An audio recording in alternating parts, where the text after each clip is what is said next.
What's up, y'all? In this video we're going to take a look at this Ideal Security Jimmyproof Rim Lock. Now, we have done Jimmyproof videos in the past. This particular one's a Yale. The difference between this guy and all the other ones is this one has no visible screws. So you may be getting up to a job and going, how do I take this thing off the door? You look all around the outside. There is no indication of anywhere, no screws, no D10 or anything to get this off. So you really have no idea how to take it off the door. And that's what we're going to go over in this video pretty quickly, because I know you're probably on a job right now or standing at a door going, how do I get this thing off the door? So I am going to separate this into chapters. Really, if you don't have a key, if you do have a key, you almost have to have a key. We're going to kind of go over that a little bit to turn this, and that's what these cutouts are for. If you were familiar with like Arrow deadbolts that have that shield that covers up the screw so that you have to turn the key to access the screws to get to them, pretty much the same thing but a little bit different. So if you don't have a key, then you're going to have to either pick it or do one other thing, which I'm kind of thinking I'm going to do in this video to show you that it is possible to do. But you can either pick it, or if you have a key, you can use the key to turn it to the right position. And when you turn it, you might notice that there's a little plate in there that turns with the key, just like those Arrow deadbolts. So to get this thing off the door, again, if you didn't have a key and it was locked, for instance, now this thing actually works a little funny too. This thing is only here there's no functional reason for this to be here other than to conceal the mounting screw. It's kind of weird. It's got a lockout slide so that you can slide that back and forth. And again, it doesn't really work real well. I think it's because it's been stored for so long, but this thing keeps it from locking and unlocking. It's got a little spring-loaded pin that has to depress when you close the door. Right, this thing it goes in just like that. And that thing has to press in this pin when it closes. So it does have to be, correctly installed for the strike for it to work. But right now, let's just go ahead and get it off the door. Again, if you don't have a key, you will have to pick it or do one other thing. So let's go ahead and do that. You see this little plate right there? That guy is what turns. Again, just like a Arrow deadbolt, double cylinder deadbolt. So you can turn it either way. It's not going to do anything until the door's in the closed position. So we're going to assume that this guy's on a door that's locked, possibly. So it's locked on a door. They've lost their key and called you to take it off the door. So basically, I'm just going to give this a pick here and see if we can't pick it. Again, if you're not a great picker, then there is possibly another way this can be done. But there are some of these older locks that really kind of test your patience as far as having to pick them to get them apart. So we're going to give this a shot for just a second, and then we're going to go to step B if this doesn't work. It is a Yale keyway, even though it's an Ideal Security, and I do have a Yale cylinder on the outside because I have no idea where the original Ideal Security cylinder is for this. So all right, come on Jason, you can do this. You can put it in a vise, don't I?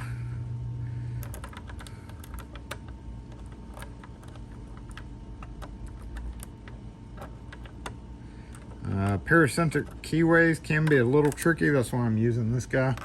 I like diamonds, and this is kind of a blunt diamond, but I usually like using like a diamond pick for these paracentric keyways. I don't know why, it just to me seems to work better than anything else. Obviously it's not working well for us right now, but overall half diamonds are usually my go-to for paracentric stuff. I'm also kind of at an awkward angle here, so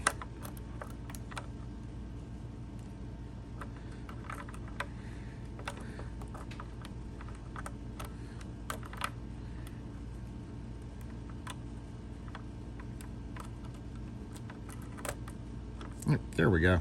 All right, so when we turn that, we can see this plate right there. See that plate right there? Let me try to move this around so you can see what I'm talking about. See this plate that moves out of the way? So we're going to turn that to the stop position. It won't go any further than pretty much in line with this. You can use any number of things that'll go down that hole, but the one thing that I always have on me is going to be a lorry wrench. That's right, a lorry Allen wrench. So what we do here is we're just going to poke this right in the bottom, right there. And if you poke around for a minute, you'll feel kind of a springy. So once you start feeling that springy action, we're just going to press in on that. Press in and start turning this guy. Press in. Oh, there it goes. Now it's just started turning, so we're going to pull that back out so it'll go there, and then it only turns just a little bit. And boom, there we go. That is all there is to taking this off. If we look at the bottom here, which we'll look at closer when we take it apart, there's this little flap of metal. Get a little bit better shot there. It's just a little bent flap of metal with a cutout right here that you're just pushing in to get this to turn. So now that we expose the screws, now these are just screws that I use. I don't know if these are going to be flathead. More than likely they're going to be like flathead wood screws. I also don't know if there was a plate behind this. For this, we are going to be using our Vessel red USB driver. I don't know, you know, it's probably going to be 4 screws. I don't know if it had a plate that they screwed into, in other words, like machine style. And we can see there, Ideal Security. Pretty unique in design and functions pretty recognizable. So there may also have been a plate right here that mounts where these maybe had machine screws that went in to thread it. I don't know about that, but either way, that's the hardest part. We've already done the hardest part. So got it off the door. This is just a standard rim cylinder, which we have done videos in the past.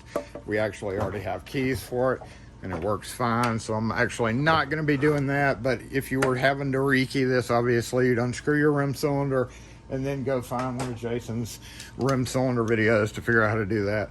It may have a weird clip on it because it is a unique lock. It's not the same as, you know, some of the Yales and other things, but I don't have the original cylinder, so I don't know how they attached them. But let's go take this guy apart and rekey it and see if we can get it working right. All right, let's take a quick closer look at this.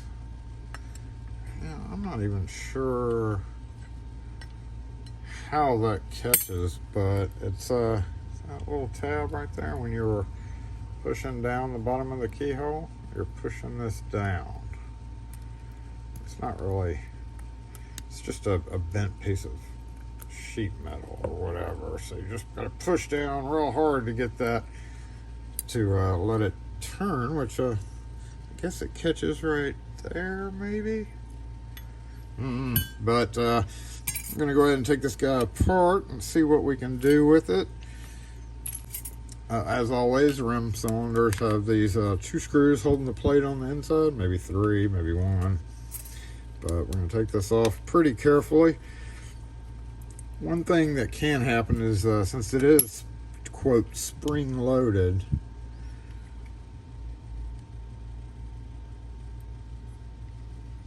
what the heck is this piece? That's weird.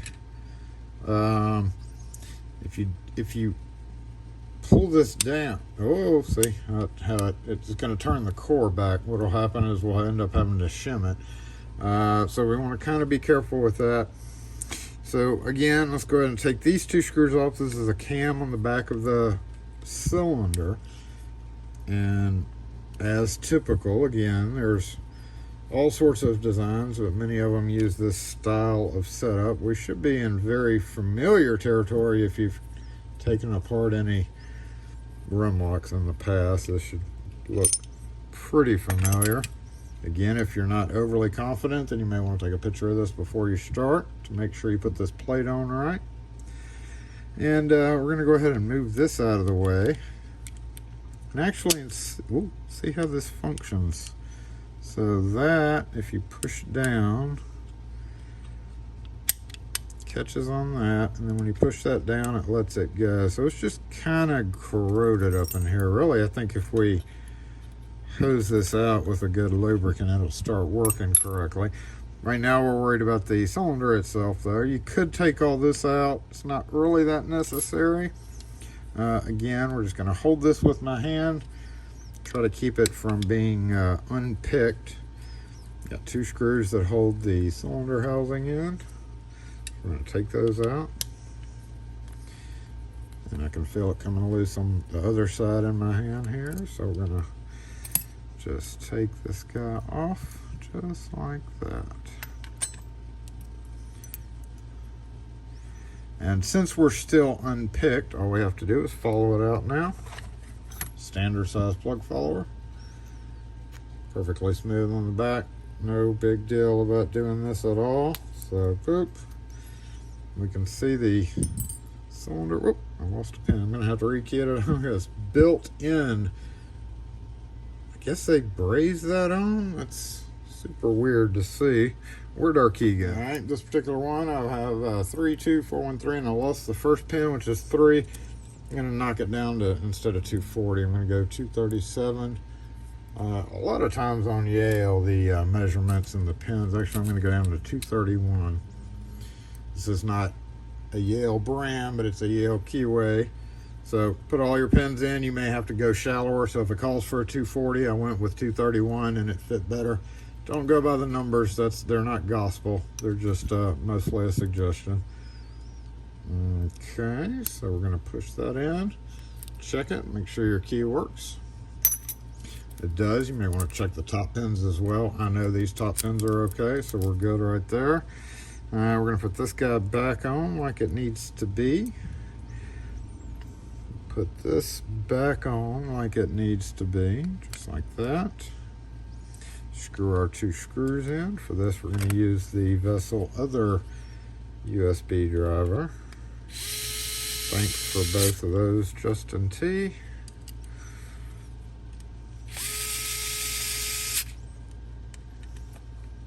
Okay, and put our cam back on. Pretty greasy. We're going to ignore that for a minute because we're about to soak it all down with Houdini. Let's go ahead and move this up out of the way, maybe. Nope. We need to push in. And make sure.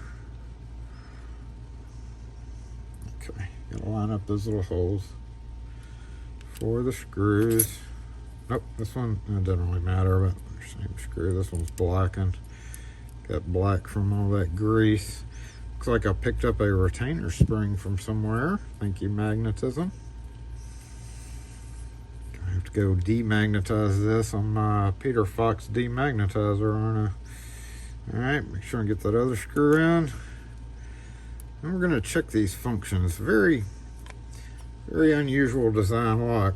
Kind of higher security than most rim locks are, simply because of all these extra little features like automatic locking for a Jimmyproof. Tighten, tighten, tighten, tighten. Okay, we don't have to worry about this for right now, but we do need to go ahead and check it. So turn our key one way, lifts it up, which unlocks it. All right. Turn our key the other way. What does it do? I have no idea. Oh, there it goes.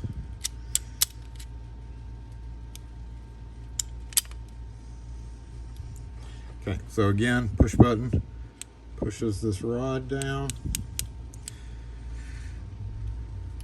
Inside, unlocked, remove key. Door closes and hits this, and oh, you can see it is supposed to go down. Where's that lubricant? Let's see if we can get this guy to work better.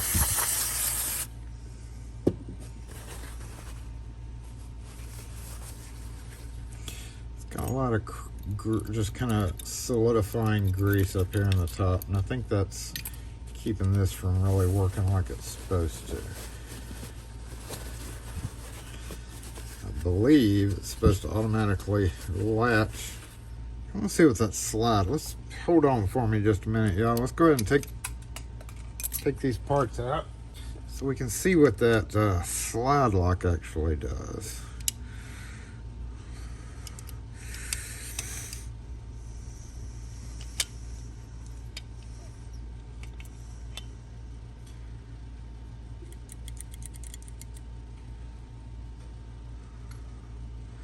There it is right there. So this would be locked.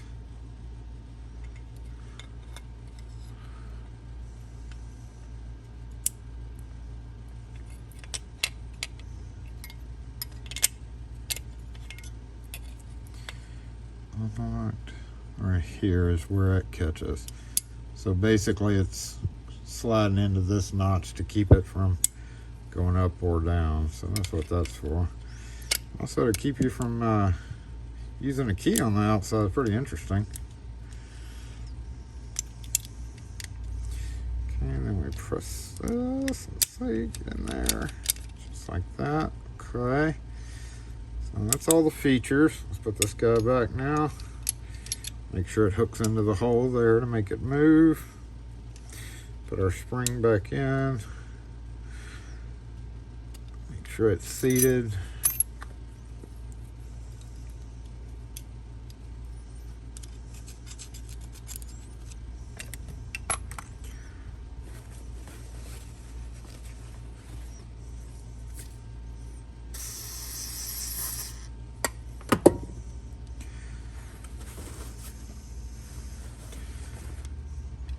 Okay, check our other side. Yep. And this thing has to lip in, maybe.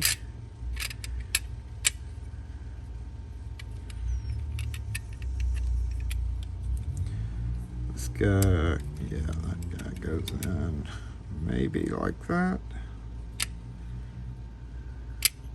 There we go. Yeah, behind that.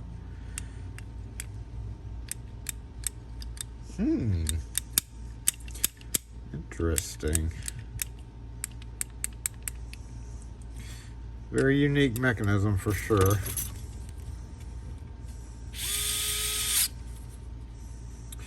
Tighten our screws back down and let's check our outside to make sure.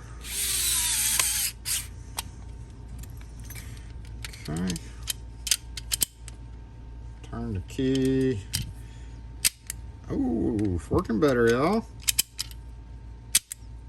It's amazing what a little bit of lubricant will do.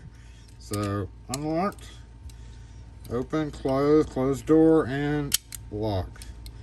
So, if this was in the slide locked position, doesn't work there, doesn't work there, doesn't work on the outside. So that would definitely lock the key holder out. And then in the open, got a backwards L and an O, so open and locked, I guess, I don't know. Turn the key to the right, close the door, right relocks, turn the key to the left, it opens, and relock. So there you go.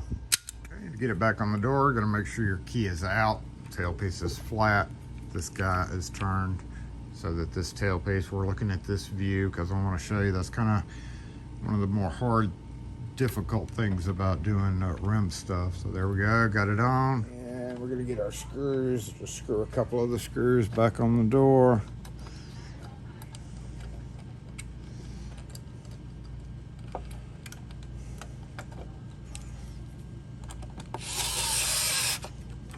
Okay. Again, I don't know what type of screws or whether they were machine or wood, went directly in the wood or not, or all four of them. All right, so we're gonna try it before we put that back on the door. Oh yeah, works a lot better.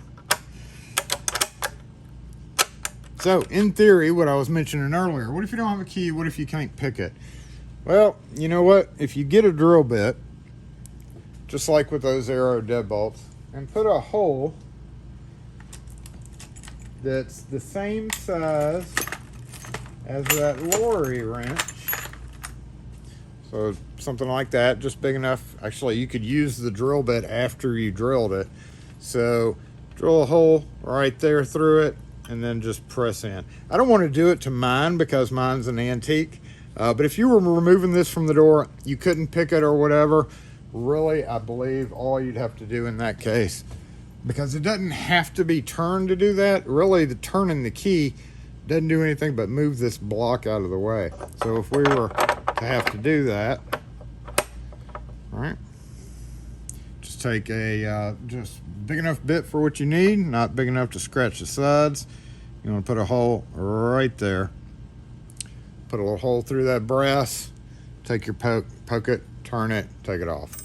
I believe, I'm 98% sure that would work. But again, I don't want to do this to my pristine antique here. So there we go. That is the Ideal Security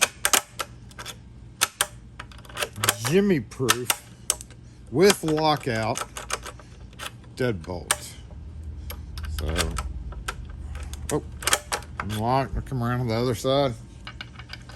Door closes, locked. We turn our key to the right, it unlocks it, and then when you close the door, it automatically relocks it. What if you didn't want it to automatically relock? Well, let's see. Do that, and it doesn't. So if you don't want it to relock automatically, that's what that slide's for. Not necessarily a lockout, but it does lock it so that it won't automatically lock when it closes. There we go. And that is the Ideal Security Jimmyproof Rim Lock. If you have any questions or comments on this video or any others, post them in the comments section. We'll catch y'all next video.